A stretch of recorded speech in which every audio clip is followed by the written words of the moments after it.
Yeah, we would have been on time, but then Ben was slacking and messing around. So That was definitely not my fault, man. it was absolutely your fault. But all good, all good. All right, what are we talking about today, man? Top 3 questions to ask before buying multifamily real estate. And it's really top 3 principles, right? Things to consider as you are looking to get into your multifamily career or continue on your multifamily career. Yeah, I think it's important, folks, right? Every deal that you're looking at, we've talked about this in the past, right? You have to have your box, right? What's my criteria, and does that deal fit within that box, right? Now, you can spread the box, right? The box is bendable and can go different ways, right? But you don't want to break that, right? Because otherwise, you're going to be looking at a deal in Topeka, Kansas, down to Florida, over to Boston, to California, right? And you're never going to actually end up finding a deal because you're not specializing on certain markets and looking at certain assets. So I would say the first question is, does it fit those return metrics, and does it fit the actual deal size and vintage that we're looking at, right?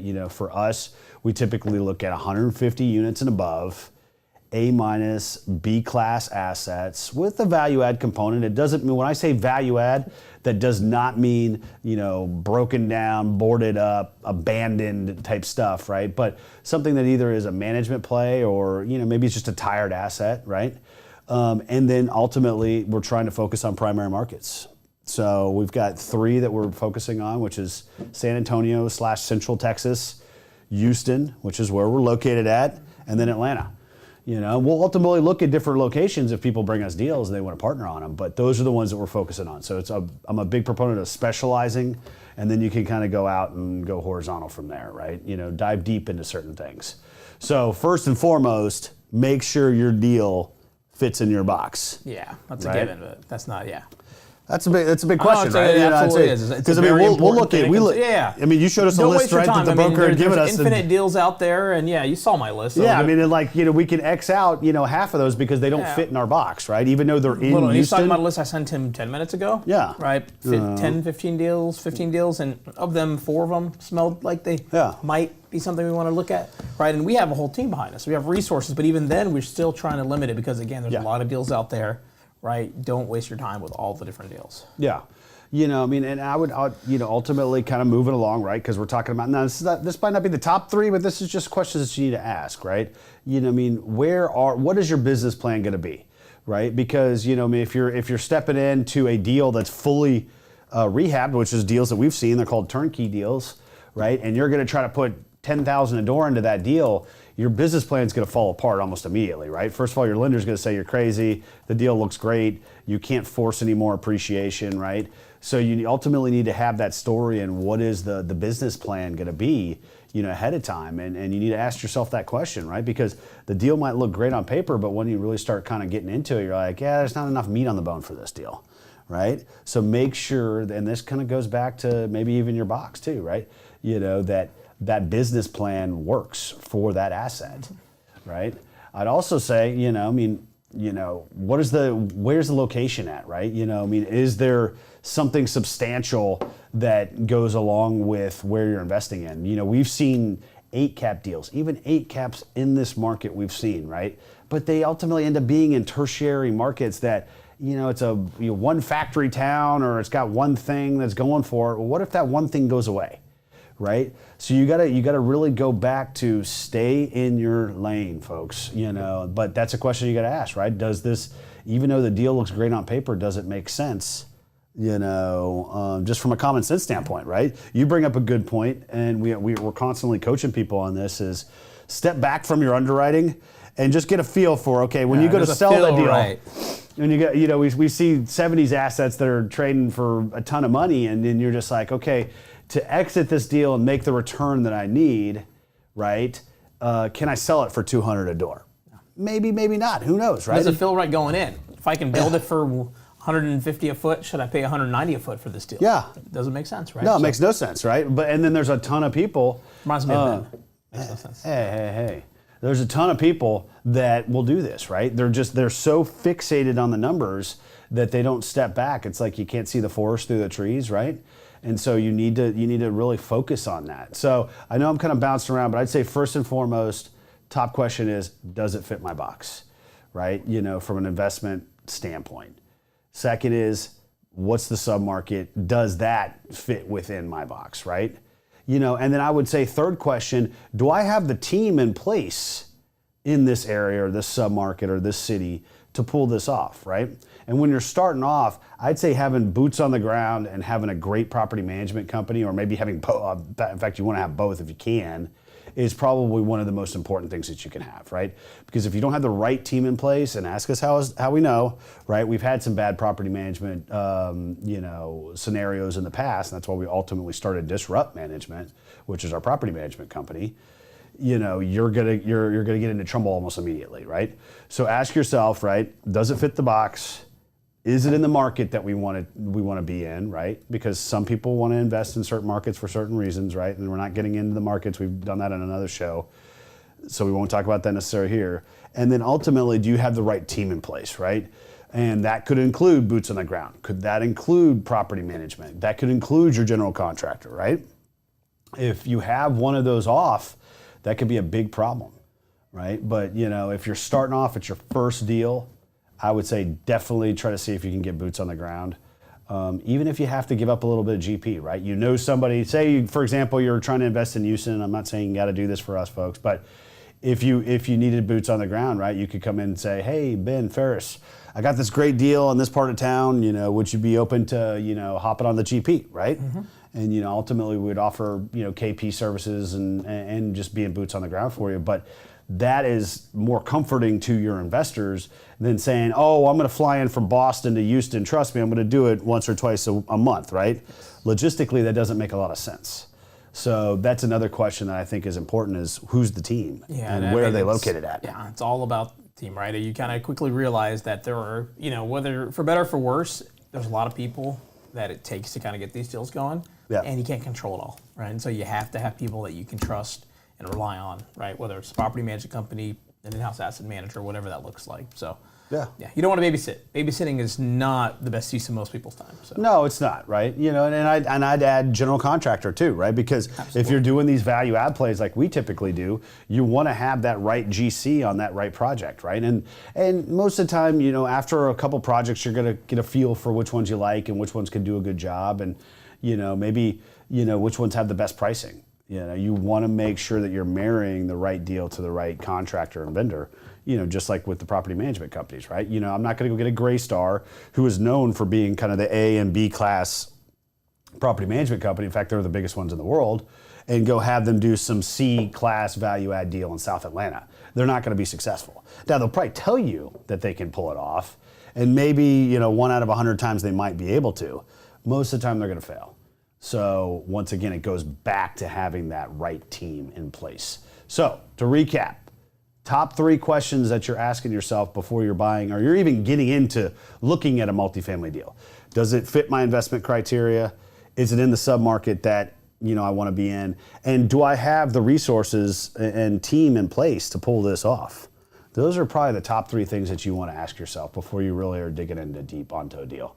Now, some of those things you can solve along the way, right? Team is something that you maybe don't need to necessarily do before you underwrite the deal, but you need to understand your markets and you need to understand what investment returns your investors are looking for in order for you to be able to look at the right deals, right? If your investors are looking for 20% IRR, right? I'm going to tell you right now, you're not going to get an A class in a primary market that's going to get that much return. Right? So you also need to understand that, your return profile might dictate what type of asset you're going to go into and what kind of, vintage and what kind of business plan you have to do. So take that into consideration as well. So there's probably dozens more questions, and I'd encourage anybody to drop those in the comments. Things that you guys look at, right? We want this to be interactive. So, at the end of the day, what do you guys look for whenever you're looking at a deal? What are the most important things that you ask yourself before you really kind of, pursue something and really dive into it? Because it takes a lot of time. I mean, each deal that we're underwriting, you're taking, 2 hours, 3 man hours, and so you have to really see how can I weed out some of the ones that aren't going to make sense right off the bat. So. That was pretty quick, man. I know. Let's keep rolling. Let's keep rolling. All right. Any questions? So let's see. Yeah, there's definitely some. So if you have comments, questions, please go ahead and chime in. We'll read them out loud. But let's see. So Ollie on YouTube says, "Are you guys interested in investing in other industries in the future, like healthcare, energy, leverage buyouts?" I will answer that one. I would say we are opportunistic. Yes. Multifamily is what we do A to Z, but we're open to other ideas, other concepts. So, and I think Ollie, you might have asked something similar in the past, man. You go ahead and reach out to us. Let's talk about what you might have in the pipeline. We're disrupt equity. We're not disrupt multifamily. That's what we do right now. That's kind of our bread and butter, and we'll always probably have that as part of our portfolio. But we're rolling out some other exciting projects too. So we're ultimately open to the right deal, right? So let's see. So our buddy Nadal says, "Hey guys, good stuff. Solution is to hire disrupt property management." We're good. We're good here in Texas, right? Also, to add to that, Trevor, our buddy Trevor says, "I've heard they are great property managers. We are good at things, and we are improving in others." Is maybe the answer, right? I mean, definitely, we've learned from all the different management companies we've had. We've had the good, the bad, the ugly. We've learned the things that a management company should never do because it'll kill a deal. So make sure that we can operationally, really make the properties that we manage perform, right? Whether first party, third party, right, and then continue to refine other aspects of the business to really kind of help us, get everything moving along. So as you kind of grow. Yeah, and once again, folks, I mean, we didn't do this just to pitch disrupt management, but I think the meta point, as my co-host likes to say, right, is that you need to pick the right partner, right? And in a lot of ways, your property management company is probably your biggest partner on the deal, right? Because they are boots on the ground. They are there to execute your business plan, and if they are not right lockstep with you, you're going to get screwed very, very quickly. And I've seen deals go south within 1 or 2 months, and it's going to take you probably 6 to 12 months to earn that back. So just be very careful and keep a close eye on them. That's all I'd say.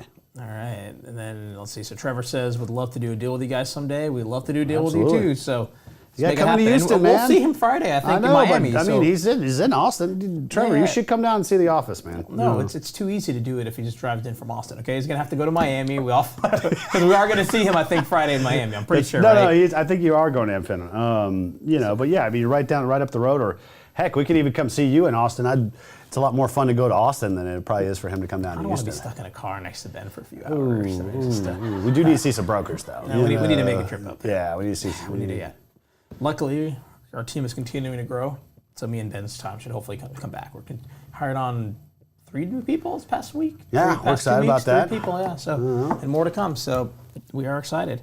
Yep. Let's see. So Ollie says, "What are your thoughts on the Houston guy Nate Paul from World Class Holding, with no real estate experience, was able to build $1 billion real estate empire and is facing foreclosure?" I know Nate. I don't know him personally, but I've read his story, and I think it's very interesting. I think it's a tale of caution that scaling too quickly and making promises that you can't deliver on is probably and fraud, right? His allegations of fraud. I mean, there's know who you're working with, right? And there's a lot of smoke and mirrors in this business, unfortunately. There's a ton. Maybe we should talk about that. I think that's actually do a whole episode on that. Yeah, but we can do a whole episode. There's a lot of smoke and mirrors. Know who you're investing with. Know who you're partnering with. Right.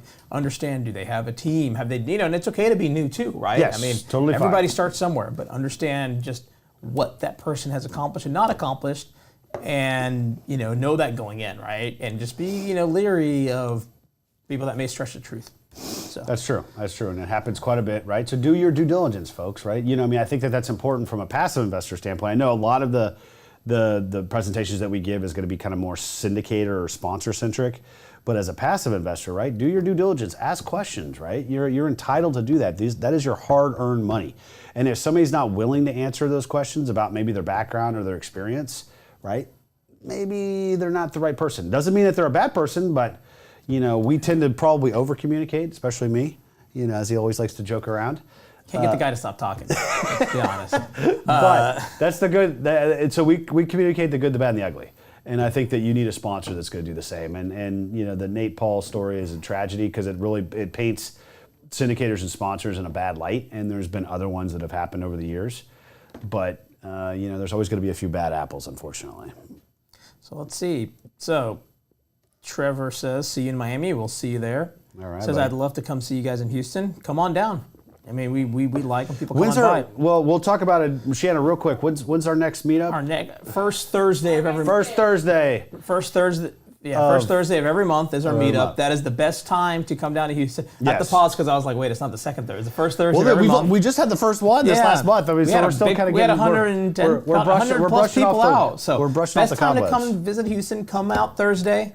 We have our meetup. You can come hang out with us at the meetup. Yeah. Come by the office before or the next day. We'll let us know in advance, and we're happy to coordinate. Yeah. But you kind of get a double whammy between the meetup and just seeing a lot of the Houston No, crowd. that's the best. That's the best way to do it. Definitely. Let's see. So continuing down, Nick Child says flat roofs seem to be a negative with agency debt lenders due to higher long-term capital expenditure costs. Do you try and stay away from flat roofs? We've done flat roof deals. I don't remember the lender pushing back too much on them. I mean, maybe if it's older, maybe your capex reserves are higher, so therefore they're underwriting it differently. Maybe. But I think to Ben's point, it's really not. I mean, you go into it knowing what your capex is, right? If I have I'm trying to think of something ridiculous. Let's say we've seen properties with a lake. If I have a lake and that lake has a $4,000 a month fee to maintain that lake, because we've seen that, right? Example? Right. Well, then it's part of the deal. Like you just know it going in. You have to budget for it. Same thing. If I have an old roof or I have a bunch of flat roofs, I mean, you have to understand what you're getting into. It's all part of the numbers, and it's okay. I'll buy a flat roof. I mean, guess what? Those Class A luxury wraparounds of flat roofs They too. all got flat roofs, right? It's So, got that TPO. The one thing that I would say about flat roofs, right? Sometimes they're not done properly, and then you're literally scraping layers upon layers of just bad roof off of there, and that's where your costs are going to go up exponentially. So if you're going to ask Ben to do your flat roof, you're probably doing it wrong. So but I mean, I know enough about it because we've owned them and we've had to replace the flat roofs, right? I mean, I think we've had 3 or 4 deals that have flat roofs. In fact, we've had 4. And so we do know a thing or two about them. I have never had a lender push back because of that, unless they were just in rotten condition, then I would assume they would just push back anyway, right? Just like any other, shingled roof. So I wouldn't, and my point is don't shy away from a deal because it's got flat roofs. Same thing with chiller and boilers, right? They're a big pain in the butt. I'd prefer not to have a deal that has a chiller and a boiler, but we've done really, really well on those deals too, right? Yeah. You just have to budget the maintenance and maybe a potential replacement of those over the course of the hold, right? And if your numbers still work, I'd say go after it. Deals are so hard to come by right now. If you're going to artificially create a log jam in your process and what deals you look at, you're never going to find a deal. So keep chasing those flat roof deals is my point. Totally agree. No. And of course, my computer just froze. Oh, second look at this guy. He's actually doing some kind of work here, folks, right? I do a lot of work around here. All right. Let's see. Thoughts on Sleepy Joe's crazy tax plan? Oh, we're not going to get into politics now, are we? He says he wants to increase capital gains tax all the way to 39%, which is nuts. Again, that's for people that make over $400,000. That does not apply to most people, right? And again, but it'll have an impact. But you have to ask yourself, what is the impact relative to you? Do you make more than $400,000 and you care? Do your renters make more than $400,000? So now they're going to get hurt, right? Probably not your renters, because I don't know anyone that most maybe people if you're like in that Manhattan or something, I mean. So it's not going to impact your renters, and just understanding who it's going to impact. It's going to impact your investors, maybe, right? Possibly. Your investors will have less money, and so just understand what it'll actually do to you and what that impacts you, and then therefore, do you need to adjust your business plan or not, right? If that goes through. I think right now there's a lot of uncertainty as to what Biden's tax plan is going to be, and so nobody really knows, right? I think that there's been a lot of things from him nixing the 1031 to bumping up capital gains. I think a lot of those are just talking points that kind of got him into the office, and ultimately, when it comes down to negotiation with the Republicans, some of that stuff's going to get nixed. At the end of the day, folks, you have to realize that Joe Biden, among probably all the other Democratic politicians, all have real estate too. So they're not going to shoot themselves in the foot. So, some of this stuff is just for the cameras, and then they turn around, they do these back office deals, and a lot of that stuff's not going to ever happen. But if it does, right, as Ferris says, just adjust your business plan accordingly. I don't think it's going to crush the commercial real estate market, to be honest with you, because it's one of the most stable things to have your money in right now, especially with inflation creeping its head around the corner. So, we don't want to get into politics, though, all right? Let's see. Anyone else have any comments, questions, thoughts, ideas? Anything. Monday Mondays is every Monday through 30 Central. You can talk about anything you want. Otherwise, let's keep going. We're going to keep going. All right. Remember, this is open Q&A, folks, and we want people to drop in. What do you want to hear from us, right? We come up with these topics. We're trying to add value. But if you have anything that you want us to talk about, drop it in the comments, and we'll take it into consideration, right? But last call. So we talked about Miami. What's happening in Miami? This Saturday, we'll all be in Miami, and our big conference is coming up in Miami. So we're excited. Come on down, check us out. 350 people. Nice. Online. So nice. We're looking forward to it. Should be good. It's all about networking, people, right? You're not there for the speakers. You're not there for the content. Maybe some of you are. Hopefully. But really, you're there for the people, right? Get to know the people. It's all about relationships, right? We talk about relationships and numbers. That's what real estate is made up of, right? But try it out, www.mfinvestornetwork.com. Put in the coupon code LASTCALL. Get that $100 off. Sale ends tonight. Right, let's be honest. Nobody's gonna be booking a flight past today anyway, But check it out if you're maybe there in the Florida area or close to it, and you can make it down. It's gonna be this Saturday. We got some networking coming up on Friday, and then we all go home on Sunday, right? Or maybe you stay a couple extra days, like this guy's until doing. Wednesday. So. Turn it into a family vacation. There's nothing wrong with that. Absolutely. So we're really excited about that. That's gonna be, how many is this? Our 6th one?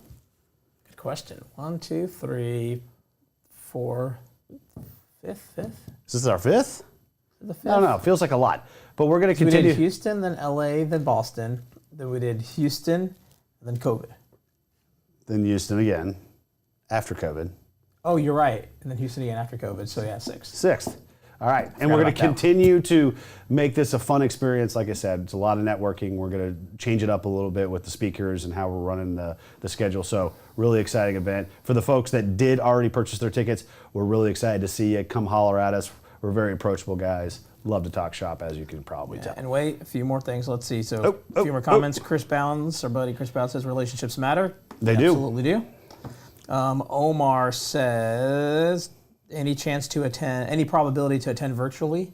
No plans yet. We've thought about it, but we want people to come out. Yeah, it's all man, about that face to face. It's about the relationships. It's about the networking. But right? I feel you, Omar. Omar's all the way in Saudi Arabia. That could be a problem, Omar. But maybe we'll do a special live stream just for you. No, I mean we've thought about it, especially when we had Houston too. We were thinking about it, but there's a lot of technical things that we'd have to kind of work out, and putting on a conference as it is already pretty technically challenging. But we'll take that into consideration on the next one because there has been that question has been asked in the past. Don Pawlowski, what resources do you recommend for learning about renters' rights? Ooh, renters' rights. Well, I mean, it's going to be, that's State very specific. very specific to the state. So I would Google it. I mean, I hate to say it, or maybe go to a local, maybe look up real estate attorney, and then the city that you're in, and maybe just try to pay them an hour fee, right? Even $250 might be well worth it, just to pick their brain a little bit. There's also just a lot of stuff online. I hate to really, take a whole lot of legal advice from Google, but just depends on what your budget is. But if budget's not a problem and you really want to do it the right way, engage that local attorney. They're going to know the real estate laws there in your city and what tenant rights are, and that's probably the most important thing. I mean, we do the same thing here too, folks, right? Yeah, we have stuff in multiple states. We are not the experts. No. And even then, we still mix it up, I would say. Like, I kind of can't remember, what the rules are for evictions in Georgia versus Texas, right? Yeah. Rely on your team. Your experts are there, and then your attorneys. And even, especially on evictions. I don't have a good resource. I'm trying to think. It's a good question, Well, I mean, we've got, nationwide eviction. There's a couple companies. Yeah, some of the vendors will help answer questions for you in the hopes of getting your business. That's a good point. So. We have an eviction company that actually handles pretty much A to Z on the eviction process, and they're a wealth of knowledge too. Was it Nationwide? Yeah, Nationwide. Nationwide Eviction. Check them out. They're good guys and gals. Nationwide is on your different kind of Nationwide. Yeah, it's definitely different. So let's see. Let's keep going. Not the same one. Let's see. So Ali says, I appreciate the answer, guys. You guys are probably the most credible and genuine characters on YouTube. Thanks, man. We appreciate it. I'm glad you are here asking questions of what it's all about. No, keep it coming, man. We really appreciate that interactivity. Ben is trying to get all the talking out of his system, all right? If you guys help me get him talking now, then the next meeting we have after this. They keep feeding me Starbucks right lessons. before the show. So what am I supposed to do here? I don't know. So. All right. We get it done? Let's keep going. All right, so what's coming up next week, man? What are we talking about? Tips for handling investor relations as a real estate syndicator. Oh. And I will not be here next week, but Tarek will, and he's going to talk about investor relations, so maybe we'll have him on. Oh, my gosh. I'm going to stick around, like Ben said, a few more days in Miami. You're not going to try to do it virtually? You should try to do it. I could come in virtually. Totally do it virtually, dude. I'll do it from the beach virtually just for you guys. That'd be awesome, Let me give some thoughts to that. You know, I don't know. It might be a little bit loud, but we had the technology to pipe him in. I think that'd be really cool. Maybe we could get you like up on the screen. Do it from my phone. Do it from the screen. Screen's hard. Now we don't have that much kind of technology. Oh, okay. All right. Well, we won't do that crazy stuff, but maybe we can get you in the. Maybe I'll do it on my phone and just be right on the beach just for the fun of it. I don't know what I'm going to do without you, man. Oh no, you're gonna be hard. No, but we want to be consistent. So check it out next week. Tips for handling investor relations as a real estate syndicator. Awesome. Thank you guys very much. We'll see you next week, 3:30 Central.